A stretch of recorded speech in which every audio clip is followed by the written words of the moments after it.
Hi, Concord United family. I want to share with you some exciting news. On March 22nd, a month from today, we're going to come back for United in Recovery in person. It'll look a little different. We'll mainly just be doing the small groups at first, the open share groups, but we're so excited because there's so much that can take place in our relationships when we're able to actually be in the same room with each other. So that's coming up in March. Until that time, for the next 4 weeks, we've got a 4-week series coming up for you, and that's called Tough Love, learning to love when you don't feel like it. And it's easy to love when you feel like it, right? The trick, what really makes love is loving when you don't feel like it. And that's a lot of what Jesus came to teach us about. And we'll be learning how to love others who are difficult, love ourselves when we're difficult, love God when we're confused. I think it's going to be an important series for us. Today, what I want to talk with you about is accepting others as they are, not as I would have them. That this is a big part of learning to love when we don't feel like it. Accepting others as they are, not as I would have them.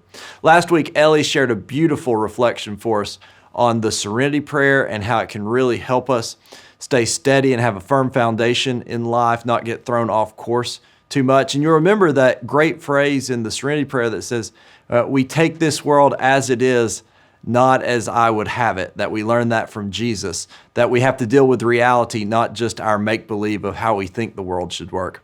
Well, it's the same way with people. To really love others, especially when we don't feel like it, we have to accept them as they are, not as we would have them. Now, it's just a fact. Most of our relationship problems come from trying to force someone else to be something they are not. It doesn't mean that we're okay with everything in their lives. It doesn't mean that they can't one day become something else. But the fact of the matter is, until we accept that that person is how they are right now for whatever reason, we don't know everything that shaped them. We don't know everything that made them that way. We don't know how they responded to different challenges in their lives. We don't know the people that were in their lives, the situations they went through. All we have to do to place ourselves in a position to truly love others is say, for right now, I'm going to accept that you are who you are. Because you can't love the person you wish they were.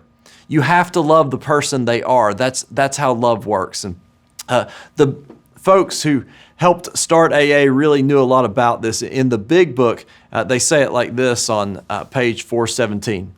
When I am disturbed, it is because I find some person, place, thing, or situation, some fact of my life unacceptable to me.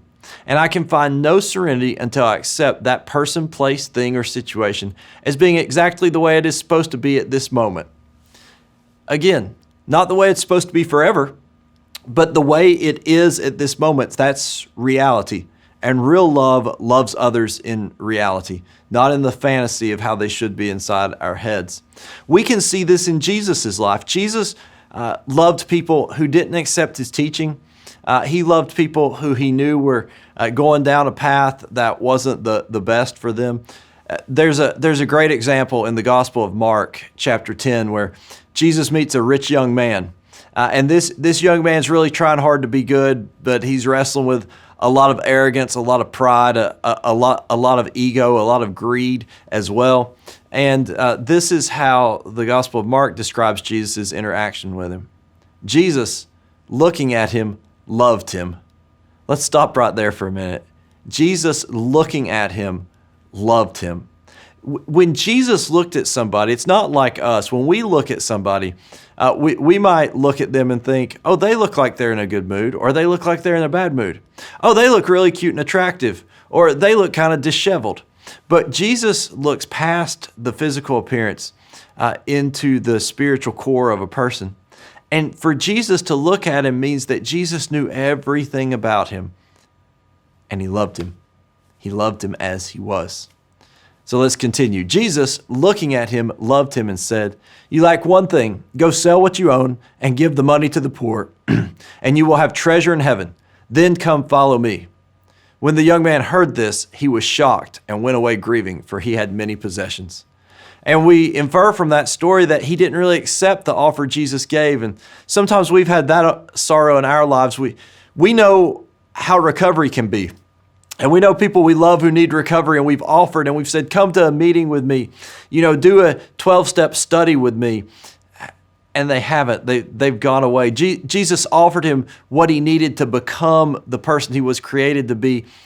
But even while he was still refusing to do that, Jesus loved him.